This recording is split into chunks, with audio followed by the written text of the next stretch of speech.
ลิฟเลยคันนี้นะ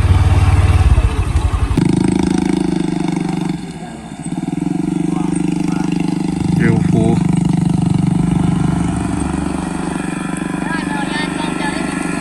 ออกกองได้นะมินเส้นทางเข้าบ้านที่น้องเลย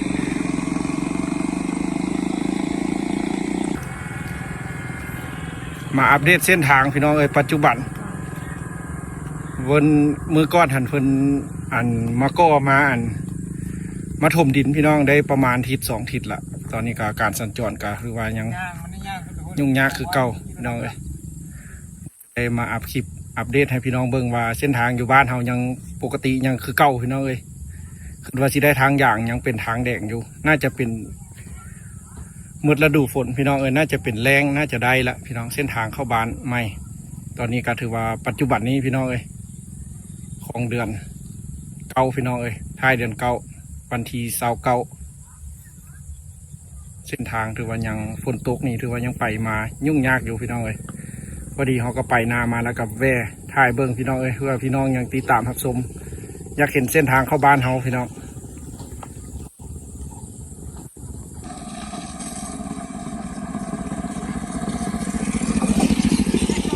ทางเข้าบ้านเขาเด้อนี่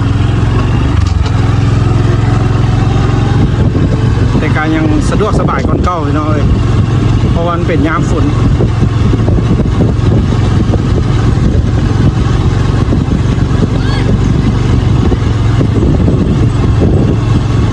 แต่ทางหน้านี่เทลายทางหน้านี่พี่น้องอยู่ทางหน้าอยู่ว่าคันเป็นรถเก่งหรือว่ารถฮอนไดนี่มาคาเลยไปได้แต่รถไถนากับรถจักรแล้วพี่น้องไอ้แถวนี้นะฉะนั้นกับเป็นรถ10 ล้อบอกลงสุกรถติ๊กบ้านนี้นะ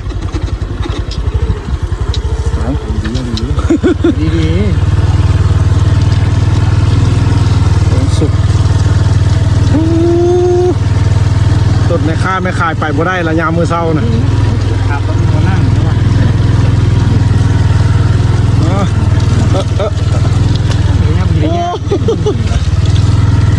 เอาไปจ้าเป็นย่างดูติ๊กไปบ่ได้แล้วคุณก็กันกดเกือบย่าง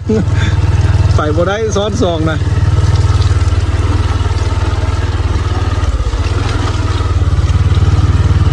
โอ้เด็ดรถคันนั้นยังโบขึ้นป่านนี้พี่น้องยังอยู่ระตะคองหันรถเก่งสิย่างเลยวะสิย่างมือเลยวะเอามาขึ้นซะโอ้เพื่อนหลายพี่น้องแถวนี้นะล้างตีนไปเลยล้างหรือไหมล้างตีนก็ไหม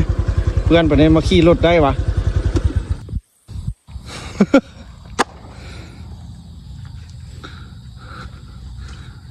ยุ่งเลยแถวนี้นะมุนอุปุยเส้นทางมันเป็นยามฝนพี่น้องเอ้ย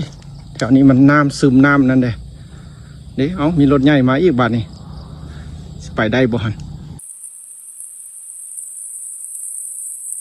รถอันนี้ไปสะดวกเนาะโอ้ยพี่น้องเอ้ยตอนนี้นะเส้นทางบ้านไปได้แต่รถไถนากับรถโฟวินกับรถจักรเร่งไว้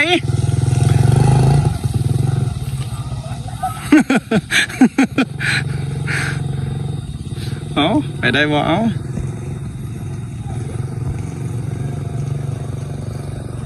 โอ้คักพี่น้องเลยเส้นทางเข้าบ้าน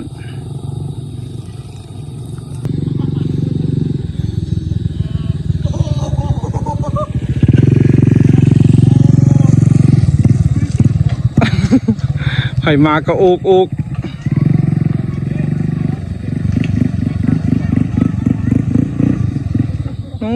ขาเลย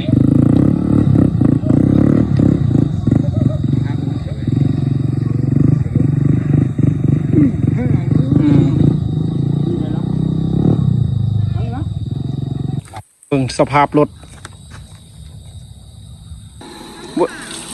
บ่ได้ก็แก้ว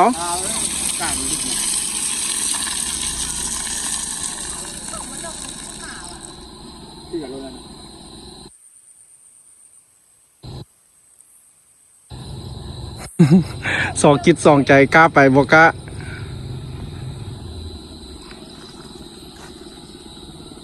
เส้นทางเข้าบ้านให้น้องเลย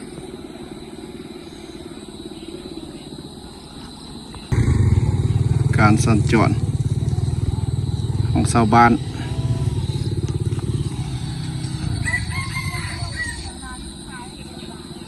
ไปเพิ่นกับบ่กล้าไปติบ่ไปติ๊กไปเมื่อพี่น้องเอ้ยมองทางหน้าสิฮอดบ้านละไปบ่ได้ดอกกิ่งคันเมื่อกี้นี่นะนี่เบิ่งแต่คันนี้ละคันนี้แต่มือเศร้าหูได้คันนี้นะมือเศร้าฝนตกแห้งให้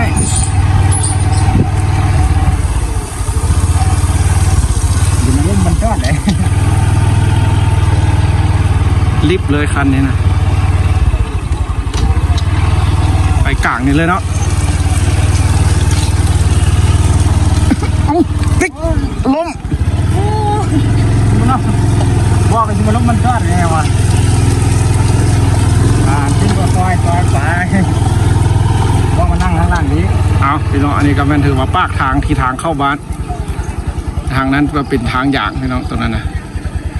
เป็นขาแต่มือเศร้าคนอยู่นี่นะพี่น้องเก่งดำขนาดยังสิบืนไปอยู่รีบลงขี้ตมจะเป็นรถไถผมแล้วมาดึงเอาพี่น้องอันนี้ก็อัปเดตให้เบื้องทางบ้านเขาปัจจุบันนี้นี่ก็เป็นทางเข้าบ้านตรงนั้นจะเป็นทางสะดวก